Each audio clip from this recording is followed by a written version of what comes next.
Hi there. Welcome to my Measure for Measure vlog. Um, this I went and watched this play. I think it was like one of the last performances they had. Um, and I really liked it. Worth the $10 to go. Um, but the first thing that I noticed when I first started, watching it was, first of all, I'm not a big Shakespeare person. I don't know Old English. So it was kind of hard to decipher at first. And you had to kind of understand the mannerisms of how they structure their sentences. Um, but I really thought that the beginning was somewhat sexist and just not great overall. I thought it was interesting that Claudio was being put up to the death penalty, but Juliet wasn't. And I also thought it was interesting, the whole idea that Isabel had to save her brother, but in the end, it was supposed to be her that had to bear his burden of becoming Angelo's lover.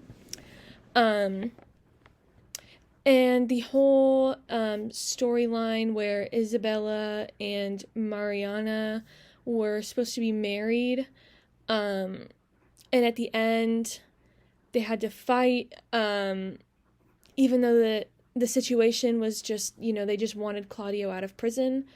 And I thought the world of the play was very well thought out. I think that the director put a lot of thought into it, in order to create the Wild West Kansas trope.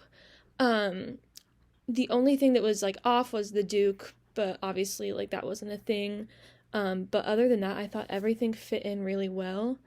And the Friar and Duke being the same person, I didn't notice for a couple scenes, because the play was hard to follow, and some of the characters were played by the same people, even though they were two completely different characters. So I thought this was maybe the same thing, but it wasn't.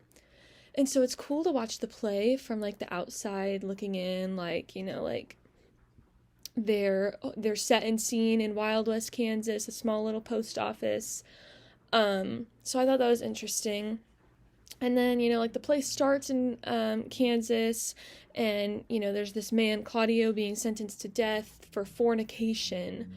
And his sister is sent to save him, but the new sheriff, is corrupted and essentially just wants her to fornicate with him, even though, it's clearly illegal since he's punishing somebody with a death sentence.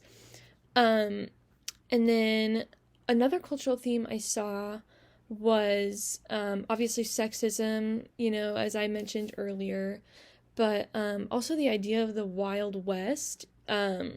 Kansas especially was a big Wild West area. And it, even though it was a very stereotypical version of the Wild West, I think it worked with the characters that they had. Specifically, Lucio.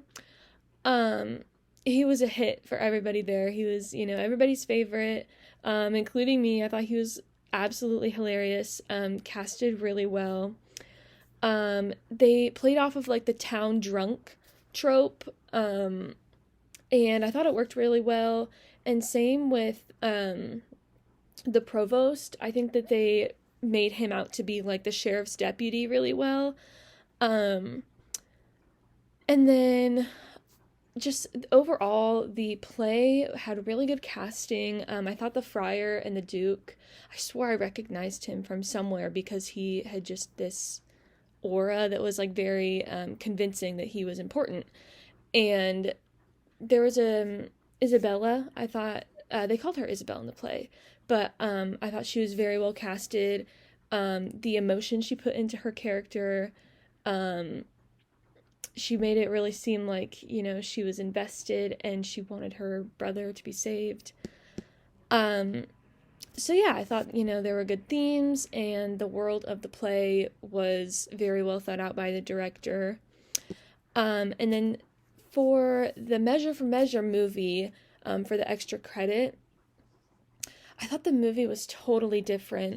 It didn't sound anything like the play, and the characters were had a lot of different thoughts and like mannerisms that were different.